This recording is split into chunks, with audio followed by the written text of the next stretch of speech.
We still have voices in Africa that spell it out. That one voice comes from Ghana. Kwesi Pritt Jr.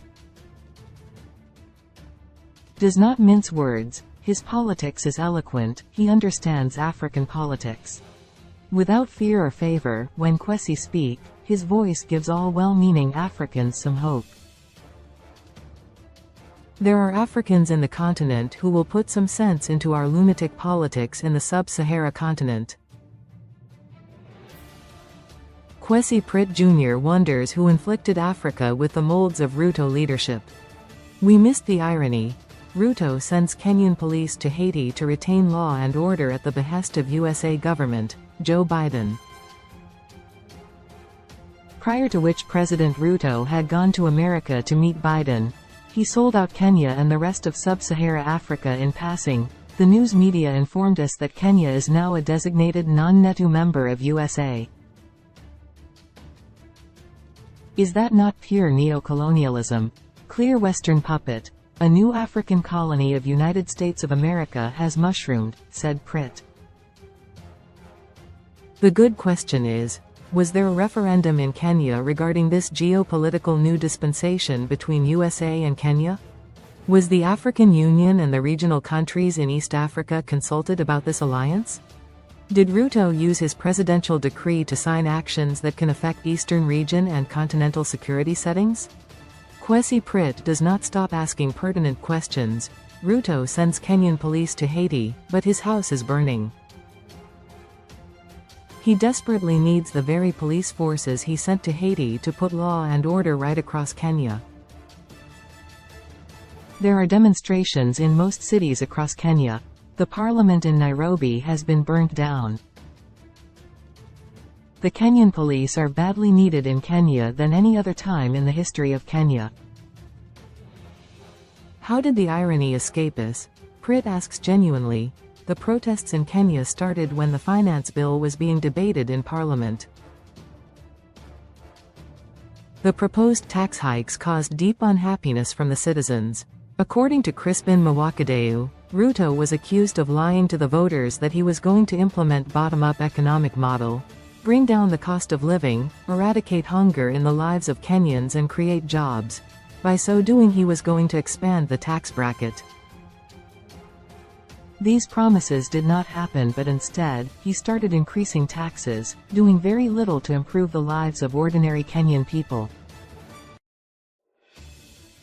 Ruto tried to put blame on the former president, Uhuru Kenyatta, regarding the economic ills in Kenya, but the irony is, he forgets he was his vice president for 2 terms.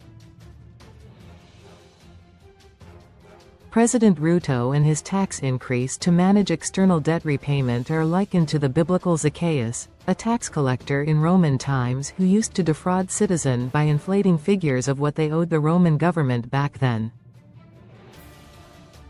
Ruto hoped to collect $2.7 billion. The IMF had penned $2.5 billion repayment.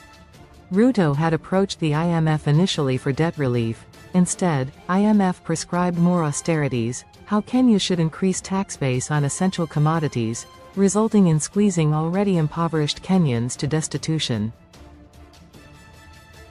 This led to an exploding in many cities in Kenya. More than 20 people lost their lives. Children were not spared, they were shot dead with live bullets. Hundreds of people were left maimed and hurt by violent reaction of the police, who were given independent power to act in the way they found fit. When President Ruto gave the police sweeping powers to deal with demonstrations, he was tactically recusing himself of the carnage. Casualties inflicted on innocent citizens who were genuinely seeking answers from the president they voted for not long ago. Ruto seriously reneged his vote promises he made to the voters. What infuriated the citizens more is how the president commented on the demonstrations. He criminalized them instead of listening to their grievances. The indiscriminate shooting led to the deaths of even children. Are children to be labeled criminals? President Ruto? Kenyan citizens are still demonstrating even though Ruto said he will not sign the bill. Kenyan people think Ruto lied to them, and he cannot be trusted. It is for this reason demonstrations have not stopped until they remove him from power. There is massive corruption at every angle in Kenya. Tax funds are not prioritized effectively. Politicians are living large at the expense of the poor majority. It is for this reason that the people of Kenya want to remove the top servant and regain their power to the people. Kenya is not the only country that is revolutionizing. According to Kwesi Prit, the wind is blowing across Africa, and nobody will stop it. Young African populations whose demographics amounts to more than 70% will not continue to languish in poverty. President Ruto and the rest of them cannot continue to eat on our behalf. These political transformations in most African countries are the push and pull migration. It is the irony of time that a young politician of Ruto's age has not learned anything from our founding fathers and mothers.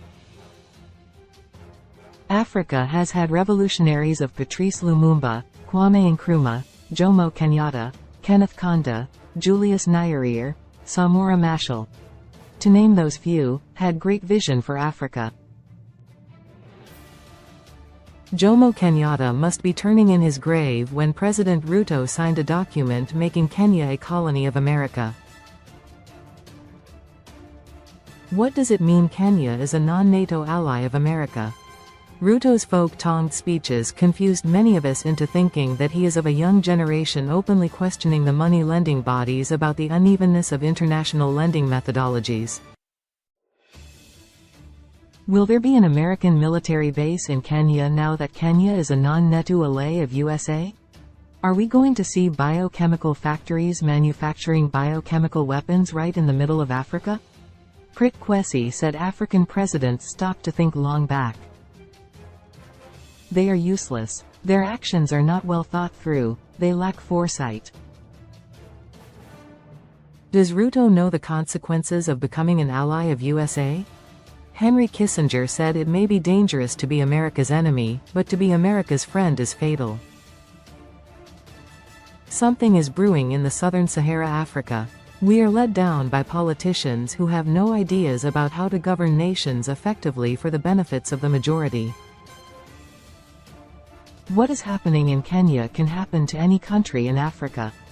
Our governments are self-serving, disregarding the people they serve. The looting of resources for the benefits of their immediate families will be challenged by hungry stomachs.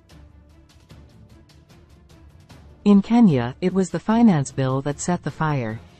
We saw it in South Africa how the incarceration of Zuma triggered mass demonstrations that was quelled by the army. The Sahel region is decolonizing, becoming a textbook lesson to other countries to emulate. Standing up against corrupt governments is not youthful and therefore to be criminalized. It's not criminal to tell someone you voted for and tell him that he reneged his vote promises. Ruto has learnt in a hard way that a hungry stomach has its own language of expression: demonstrations. Ruto must be stopped from selling Kenya to the global elite. If it is the Kenyan people who want him out of office, then he must go and he stops urinating on the faces of the Kenyan people.